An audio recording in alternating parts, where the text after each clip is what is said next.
Bonjour et merci de nous rejoindre pour les perspectives du marché d'aujourd'hui. Thomas va nous rejoindre, puis la salle des marchés, pour nous parler des dernières évolutions. Thomas ?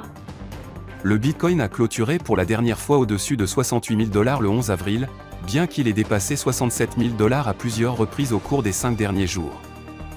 Même si le Bitcoin a gagné 2% hier, un nouveau mouvement de 7% est nécessaire pour atteindre son plus haut niveau historique.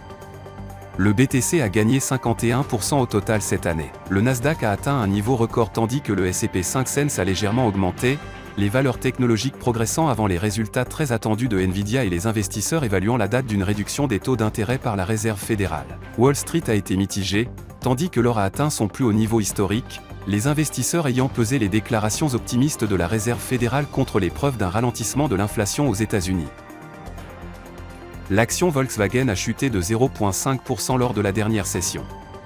L'indicateur ROC donne un signal baissier, ce qui correspond à notre analyse technique globale. La paire euro-dollar a fait une légère correction à la baisse lors de la dernière session, perdant 0,1%. L'indicateur RSI donne un signal baissier, ce qui correspond à notre analyse technique globale. La paire livre sterling-dollar s'est échangée latéralement lors de la dernière session. L'indicateur RSI donne un signal baissier. La dernière session a vu le dollar australien chuter de 0,4% par rapport au dollar. L'indicateur stochastique donne un signal baissier. Les minutes de la réunion de la RBA de l'Australie seront publiées à 1h30 GMT, les exportations du Japon à 23h50 GMT, l'indice Redbook des États-Unis à 12h55 GMT. La réunion de l'Eurogroupe de l'Eurozone sera publiée à 7h GMT, l'indice des prix à la production de l'Allemagne à 6h GMT, les importations du Japon à 23h50 GMT.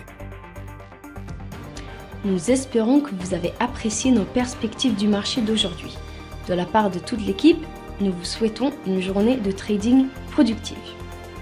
N'oubliez pas de nous rejoindre la prochaine fois pour toutes nos analyses des derniers événements et nouvelles sur les marchés financiers.